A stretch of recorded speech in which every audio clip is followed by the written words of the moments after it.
हरि ओम। सर्वेभ्यो नमो नमः। मित्रों, आप सभी का एक बार फिर से स्वागत है आज की इस वीडियो में। इस वीडियो में हम लोग शिक्षा मनोविज्ञान इस टॉपिक को कवर करने वाले हैं, जो कि आपके सिलेबस में दिया गया यह एक टॉपिक है और काफ़ी इम्पोर्टेंट है। क्वेश्चंस यहाँ से भी इससे पिछले वर्ष पूछे गए हैं पेपर में। आप अगर पिछला पेपर आपने चेक किया होगा तो शिक्षा मनोविज्ञान क्या है, इस विषय में हम लोग 2 स्लाइड के माध्यम से अध्ययन करेंगे।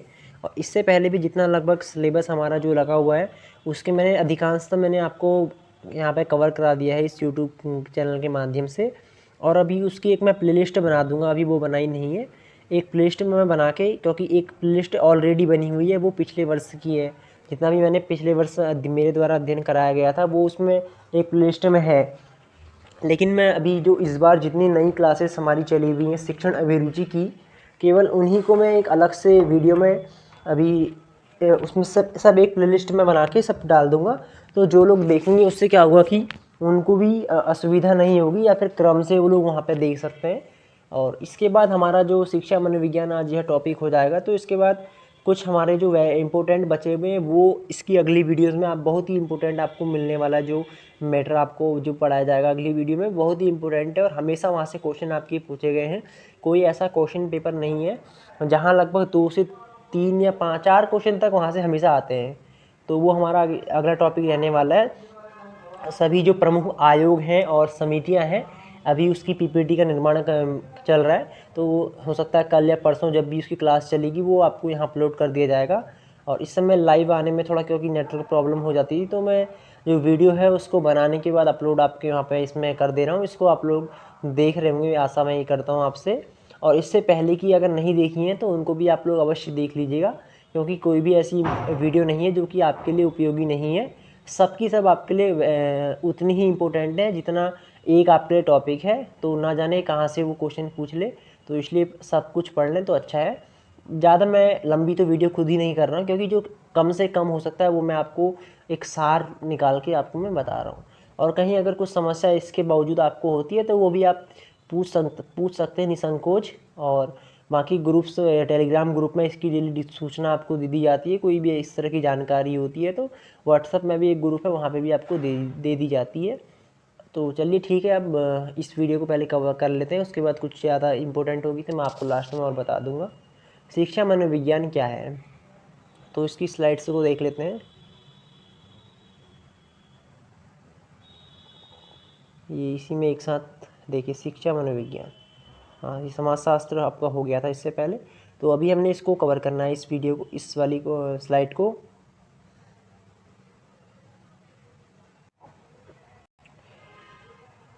तो देखिए शिक्षा मनोविज्ञान, तो शिक्षा के विषय में मैं आपको पहले बताया था शिक्षा किसे कहते हैं और शिक्षा का मानव जीवन में क्या कार्य है, शिक्षा के उद्देश्य क्या है। तो ये शिक्षा के विषय में हम लोग पहले देख लिए हैं। और शिक्षा मनोविज्ञान, अब शिक्षा का हमें पता है शिक्षा क्या है, मानव के जो अंतर्निहित शक्ति है उनका विकास करना। हम शिक्षा को यहाँ पे टीचिंग एप्टीट्यूड में कहते हैं। जो शिक्षण अभिरुचि है, यहाँ पे हमारी जो शिक्षा की डेफिनेशन है वो है मानवस्य अंतर्निहित शक्ति नाम बहिरानयनम एवं शिक्षा। तो मानव के अंदर जो शक्तियाँ हैं वो पहले से उसके अंदर विद्यमान है, उनको बाहर निकालना या फिर उनको प्रभावित मतलब उनको अच्छे से उनका विकास करना, एक छात्र का सर्वांगीण विकास करना, यही शिक्षा का हमारा लक्ष्य होता है। तो शिक्षा और मनोविज्ञान, अब मनोविज्ञान किसे कहते हैं तो देखिए, मनसः विज्ञानम मनोविज्ञानम, आत्मनः विज्ञानम मनोविज्ञानम, व्यवहारस्य विज्ञानम मनोविज्ञानम।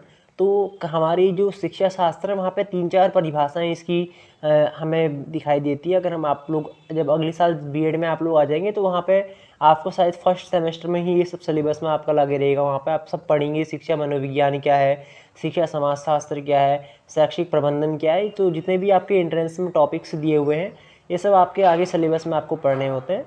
तो मनोविज्ञान, किसी मन के बारे में जानना, मतलब मन किस तरह हमारा चलता है। जैसे एक बच्चा है वो क्या सोच रहा होगा, उसके मन में क्या चिंतन चल रहा होगा, हमें उसको हम किस तरह पढ़ाएं तो वो अच्छे से रुचि लेगा किसी विषय में। हमने मान लीजिए संस्कृत भाषा के विषय में पढ़ाना है, तो किस तरह हम उसको पढ़ाएं कि वो उसमें रुचि ले, उसकी जिज्ञासा बढ़े, वो अच्छे से समझने को तैयार हो। और तो इस तरह कैसे हो, तो यही सब मनोविज्ञान के द्वारा हम लोग, कुछ विधियां होती है मनोविज्ञान में, उनके द्वारा जानते हैं कि बच्चे को ज्ञानात्मक, भावात्मक और क्रियात्मक, तो तीन ये एक बेंजामिन ब्लूम महोदय हैं, इन्होंने ये 3 प्रकार के पक्ष बताए हैं, तो इनके आधार पर हम लोग पढ़ाते हैं। तो ये ज़्यादा आगे न जाके एक बार हम इसको पढ़ लेते हैं, क्योंकि सामान्य जितना इंपॉर्टेंट है वही मैं इसमें लिया हूँ। वैसे तो बहुत विस्तृत है, एक पूरा विषय है शिक्षा मनोविज्ञान, एक 2 स्लाइड्स में समझने का एक केवल, ये तो आपको पेपर के हिसाब से यही हिसाब से आएगा, इसके हिसाब से लिया हुआ है, लेकिन एक बहुत विस्तृत है, विशाल है यह एक विषय, केवल आपको एक टॉपिक वहाँ पे दिया हुआ है। तो देखिए, शिक्षा मनोविज्ञानम इत्यस्मिन् पदे पदद्वयं वर्तते, आदौ शिक्षा इति प्रथमं पदम, मनोविज्ञानम इति द्वितीयं पदम। तो ये समझ गए होंगे आप लोग, पहला है शिक्षा, दूसरा मनोविज्ञान। शिक्षा तो आजीवन प्रचाल्यमाना काचित क्रिया भवति, बता दी मैंने आपको। शिक्षा हमारे जीवन भर चलती है, जन्म से लेकर मृत्यु पर्यंत प्रचलती सा शिक्षा। मातु गर्भात् आरभ्य मनुष्य से मरणम यावत इयम क्रिया प्रचलती है। देखिए, शिक्षा के बारे में बता रहे हैं, मातु के गर्भ से आरभ्य, माता के गर्भ से आपका जन्म हो जाता है, तब से लेके जब तक आप मरणम, यानी जब तक कोई व्यक्ति मोक्ष की या कैवल्य की प्राप्ति नहीं जब तक उसको होती, तब तक वो शिक्षा ग्रहण करता है। केवल शिक्षा हमारे जो विद्यालय में होती है, केवल वही शिक्षा नहीं है। शिक्षा शैक्षणिक के साथ साथ गैर शैक्षणिक, हमारे घर में हम जो भी कार्य करते हैं, कुछ ना कुछ हर किसी चीज़ से सीखते हैं। आप देख सकते हैं, मान लीजिए आप कोई ग्रंथ पढ़े हैं, तो जब आपने पहली बार में उसको पढ़ा होगा, तो कुछ आपका केवल जो कुछ इम्पोर्टेंट वर्ड्स का ही आपको अर्थ लगा हुआ है, या फिर उल्टा कुछ गलत भी अर्थ आपका लगा हो सकता है। जब आप उसको दोबारा अध्ययन करेंगे, फिर आपका अंदर थोड़ा आप उसके अंदर जा पाएंगे। ऐसे ऐसे अगर आप उसका 10 बार अध्ययन करेंगे, तो तब भी आपको कुछ ना कुछ उसमें से नया मिलते रहेगा। हाँ, उस बार ये नहीं मेरे को पता चला, मतलब कुछ ना कुछ नया हमें मिलते रहता है। तो यही शिक्षा है, यही शिक्षा हमारे जीवन भर चलती रहती है। कोई भी कार्य है तो उसके नए नए ढंग हमें पता चल सकते हैं। मान लीजिए कोई व्यक्ति कृषि, मान लीजिए कोई कृषक है, तो एक फसल को वो वहाँ पे बीजारोपण कर रहा है, उसको फसल को उगा रहा है, तो किस प्रकार से वो उगा रहा है, इस समय उसने किस प्रकार से उसका बीजारोपण इत्यादि किया हुआ है। तो और भी क्या उसमें कुछ नई विधियाँ हो सकती हैं, या कुछ नई तकनीकी हो सकती है, किस समय वो बीजारोपण करे, और कटाई का समय क्या है। तो हर चीज़ को, मौसम इत्यादि हर चीज़ को देखा जाता है, देखता है वो, उसके अनुसार वो कार्य करता है। तो हमेशा वो कुछ, मान लीजिए कोई कभी उसके साथ अचानक कुछ घटना घट जाती, तो फिर उसको भी वहाँ पे ज्ञान होता है। मान लीजिए मौसम पहले से बादल है और बारिश होने का हल्का हल्का मौसम लग रहा है, लेकिन नहीं हुई, कभी हो गई, तो कभी फसल खराब हो जाती है। तो काफ़ी ऐसी चीज़ें हमें दिखाई देती हैं। तो इससे क्या होता है, वहाँ पर वो भी शिक्षित होता है। तो ये शिक्षा जन्म से लेकर मृत्यु पर्यंत। अत्र शिक्षा क्षेत्रे मनोविज्ञान किमर्थम निवेश इत्यस्मिन् विषये वयं पठामः। तो यहाँ पे हम लोग जो थोड़ा बात कर लेंगे कि मनोविज्ञान में, शिक्षा के क्षेत्र में मनोविज्ञान का निवेश क्यों, हम मनोविज्ञान को पढ़ रहे हैं। तो देखिए, मनोविज्ञान इत्यस्य आंग्ल भाषायां साइकोलॉजी इति शब्दः अस्ति। तो साइकोलॉजी हम इसको इंग्लिश में कहते हैं, मनोविज्ञान को।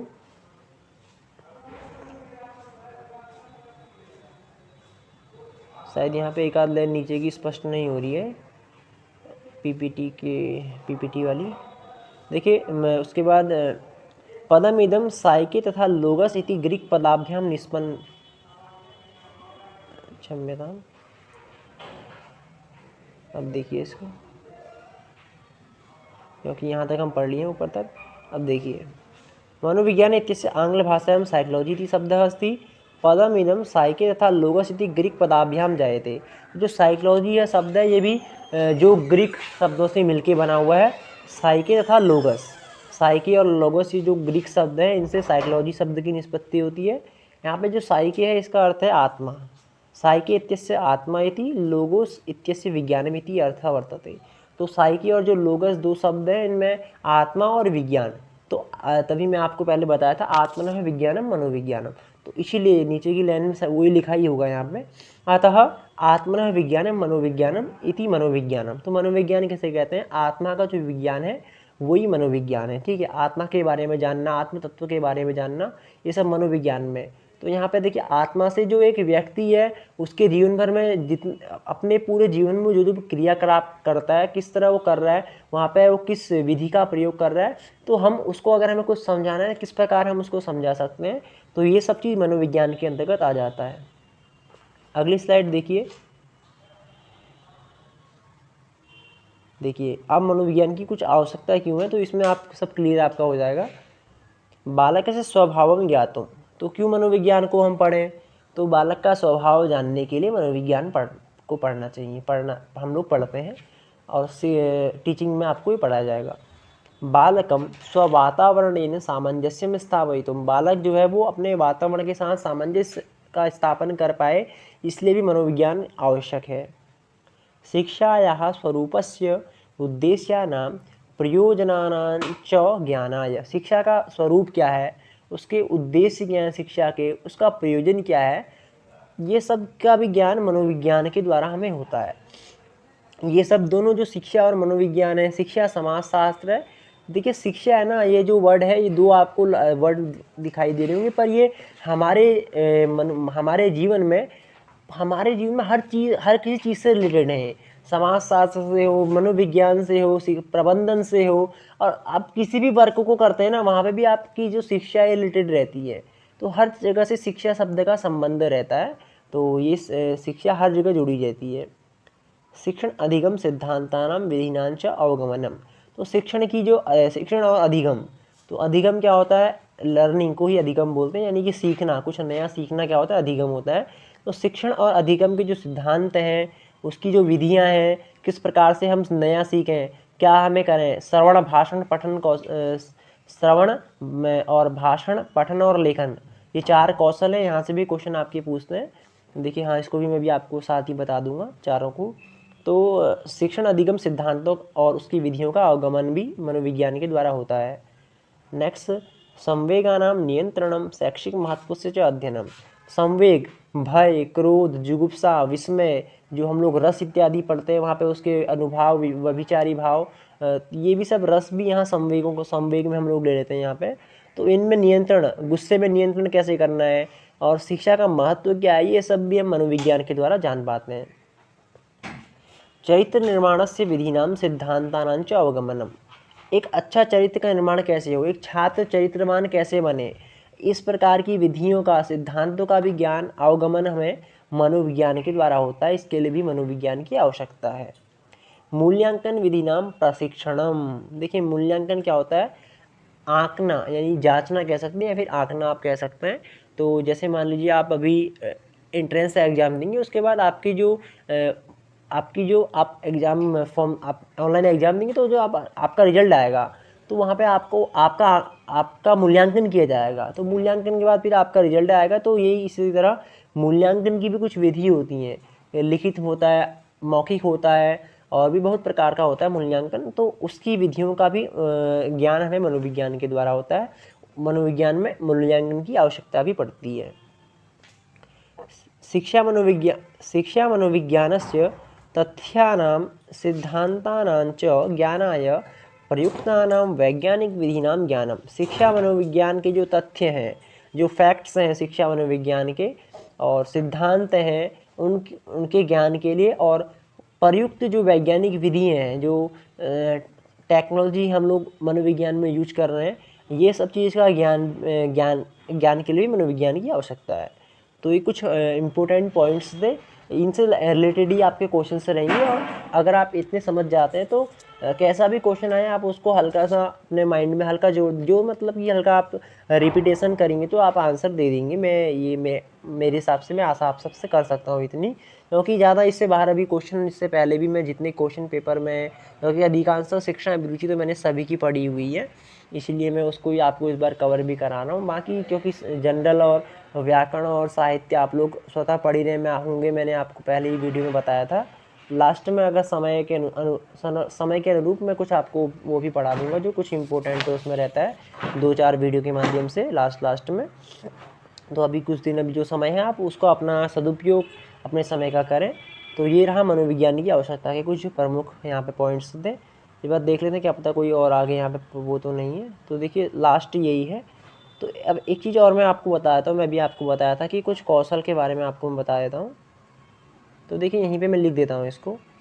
देखिए जो शिक्षा है, शिक्षण के हमारे भाषा भी कह सकते हैं, भाषा कौशल हम कह सकते हैं, भाषा कौशल मान लीजिए। तो भाषा के जो होते हैं 4 कौशल होते हैं, आप इसको अपनी कॉपी में लिख लीजिएगा। भाषा कौशल, मैं ज़्यादा इसको शॉर्ट फुल में नहीं लिखूँगा क्योंकि यहाँ पे लिखा नहीं जाता अच्छे से। तो भाषा कौशल, ठीक है, खाली कौशल यहाँ पे लिखते हैं, कौशल लिख दिया मैं। तो ये कितने होते हैं, 4 होते हैं। कौन कौन से होते हैं, श्रवण, ठीक है, दूसरा है भाषण, तीसरा है पठन, चौथा है लेखन। श्रवण, भाषण, पठन, लेखन, ये मनोवैज्ञानिक क्रम है इन कौशलों का। सबसे पहले क्या होता है, बालक सुनता है, जब सुनता है उसके बाद फिर दूसरे में क्या करेगा, बोलता है। भाषण मतलब बोलना। सुबो पाली हिंदी में एक शॉर्ट ट्रिक है, सुनना, सू से सू, बोलना, पौ से पढ़ना, लौ से लिखना। सुबो पाली शॉर्ट ट्रिक भी है इसकी। क्षम्यता। देखिए श्रवण, भाषण, पठन, लेखन। अब इसमें देखिए मैं यहाँ पे बीच में एक डंडा कर दे रहा हूँ, इसको मैं कलर चेंज करके कर देता हूँ। देखिए श्रवण, भाषण, पठन, लेखन। तो श्रवण और पठन ये जो है दो, ये है ग्रहणात्मक कौशल है, ठीक है। आप कॉपी में लिख लीजिए अपनी, यहाँ पे मैं बोल देता हूँ, आप लिख लीजिए इसको, खाली मैं भी ग्रहण कर देता हूँ। ग्रहणात्मक है। और भाषण और जो लेखन है ये है अभिव्यक्तात्मक। अभिव्यक्तात्मक है, खाली मैं अभी लिखूंगा और वहाँ आप लोग इसको लिख लीजिएगा। भाषण और लेखन है अभिव्यक्तात्मक कौशल, और श्रवण और पठन है ग्रहणात्मक कौशल।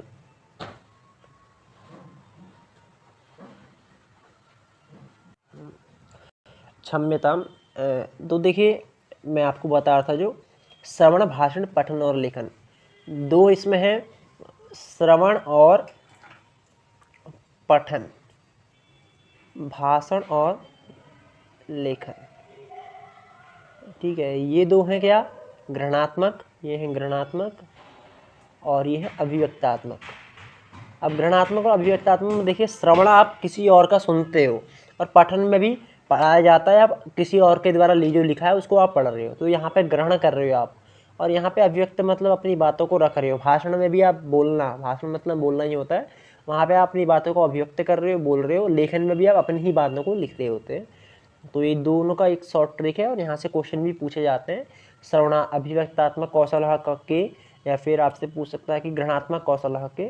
तो ग्रहण और अभिव्यक्त, तो ग्रहण से हम आपने ले लेना श्रवण और पाठन, श्रवण और पठन, और अभिव्यक्तात्मक से भाषण और लेखन। इस क्लास में तो मित्रों इतना ही करते हैं, और आखिरी वाली क्लास इसके बाद जो होने वाली बहुत ही इंपॉर्टेंट है, वहाँ से हमेशा क्वेश्चन आपके आए हुए हैं।